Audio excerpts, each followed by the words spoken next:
enlace en este momento, y lo agradezco mucho de antemano, con Marwan Soto Antaki. Él es internacionalista, experto en todos los temas políticos, incluso religiosos de Medio Oriente. Marwan, bienvenido nuevamente, un saludo muy afectuoso.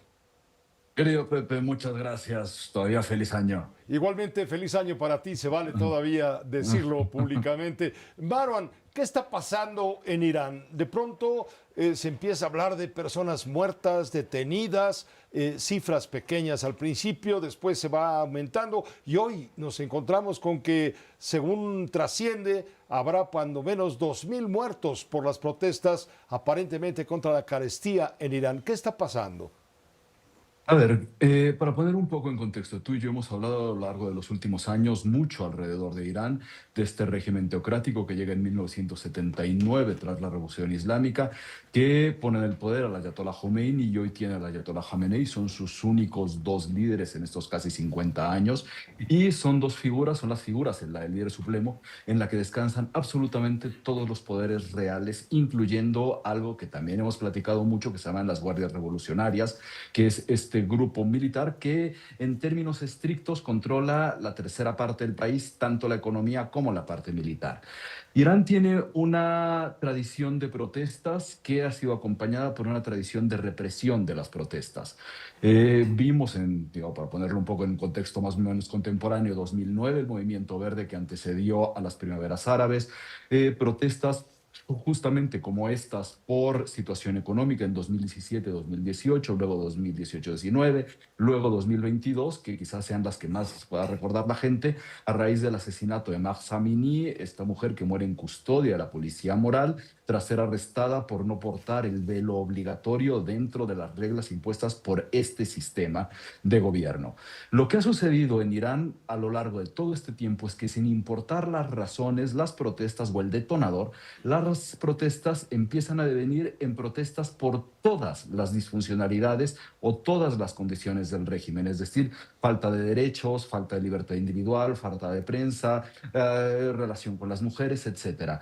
Esta ocasión, el 28 de diciembre, a partir de la situación económica, de una economía absolutamente colapsada, en la que el rial, la moneda iraní, llegó a 1,5 millones de riales contra dólar, cuando unos años antes estaba en 250,000 contra dólar, llevó a que comerciantes, sobre todo el 28 de diciembre, cerraran sus comercios, salieran a protestar ante la imposibilidad de que sus clientes les compraran cosas, ¿no?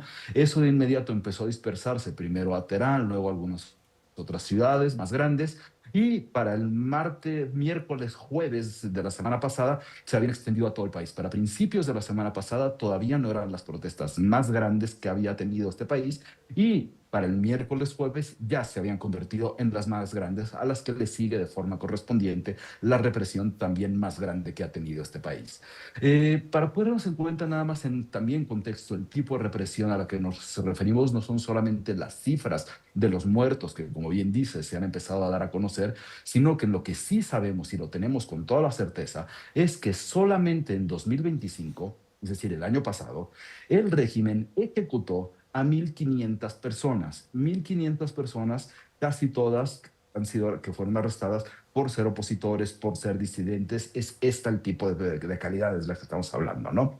Bueno, el mismo jueves empezó un apagón masivo, quizá el apagón más grande que ha tenido. El régimen tiende a apagar las comunicaciones en otras ocasiones, aquí fue aún más grande, de manera que van 120 y tantas horas de no tener comunicaciones, más allá de las que se puedan realizar a través de los enlaces de Starlink, del Internet satelital, que al mismo tiempo, desde ayer, el mismo régimen de Teherán había logrado o bloquear y hoy en la mañana empezar a requisar.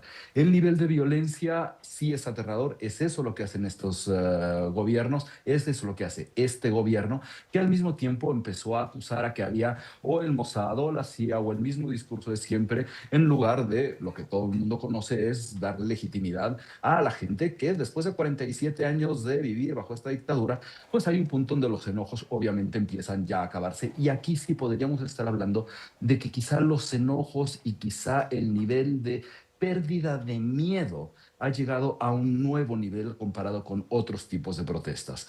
¿Cuál es la situación ahora dentro del régimen? Primero, es un régimen que está colapsado hacia su interior. ¿Por qué? Por la situación económica primero, Por otro lado, es un régimen que ha perdido gran parte de sus apoyos regionales, como la dictadura de Bashar al-Assad, como el Hezbollah, como Hamas, que tiene problemas con el financiamiento hacia los hutis por la misma falta de dinero y se responsabiliza a ese apoyo financiero, la falta de deficiencia económica del Estado iraní, pero al mismo tiempo tiene otra parte no colapsada, que es mucho más complicada, que es la cohesión adentro de sus filas. ¿Por qué es importante esto? Porque en general, cuando uno ve este tipo de fenómenos, este tipo de movimientos, más allá de la cantidad de gente en la gran cantidad de ciudades, necesitan para poder caerse los regímenes que haya ciertas fracturas a su interior. Y esas fracturas todavía no las vemos al punto en que incluso en las últimas 36, 48 horas, los más moderados o quienes se consideran más moderados dentro de las filas del régimen volvieron a cerrar filas como lo han hecho otras ocasiones. Tan moderados no lo eran. Eso ha dado a distintas discusiones. Primero, por un lado, es la posibilidad de que llegue a un éxito estas movilizaciones. Hay una falta de liderazgo tradicional en las oposiciones iraníes que, ¿por qué? Porque al final lo que hace el régimen es o los arresta o los mata o los manda al exilio.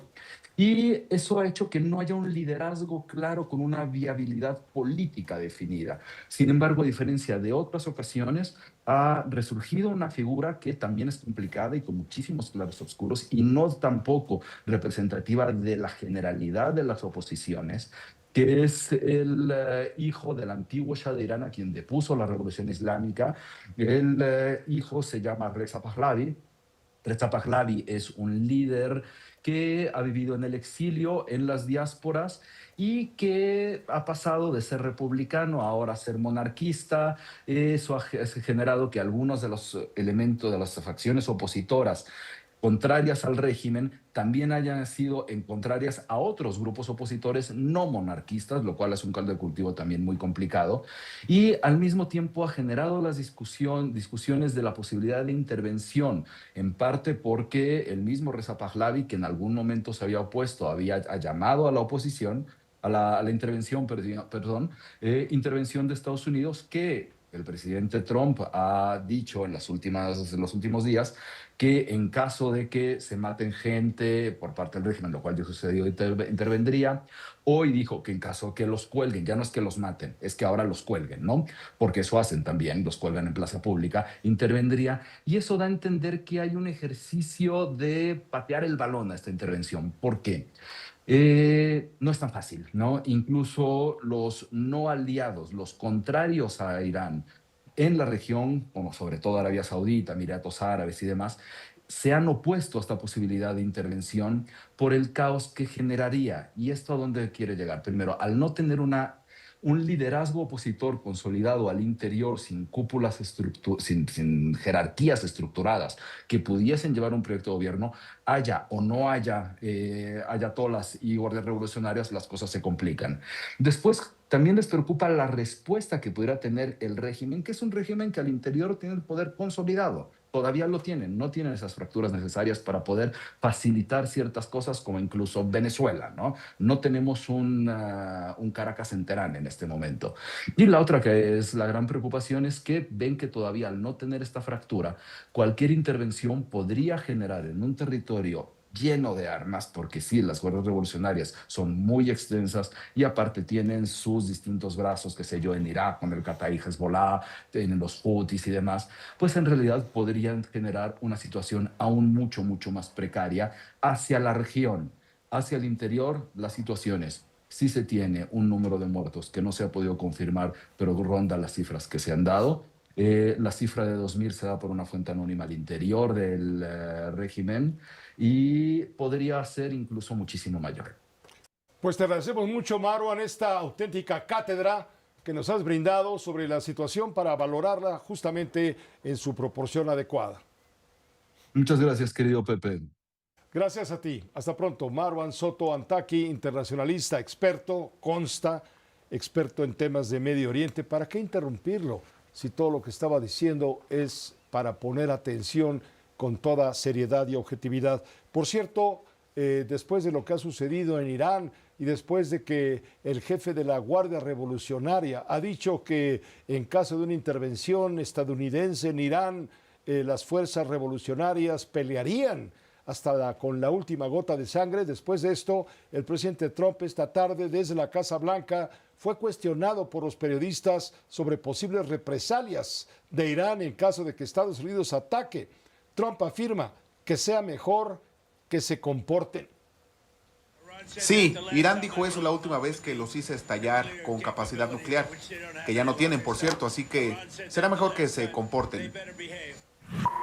Es lo que dice, los tengo en la mira, así que cuidado. Hay que hacer a Irán grande de nuevo, es lo que ha dicho Donald Trump. Nos permite, hagamos una pausa breve, volvemos enseguida con Arturo Ávila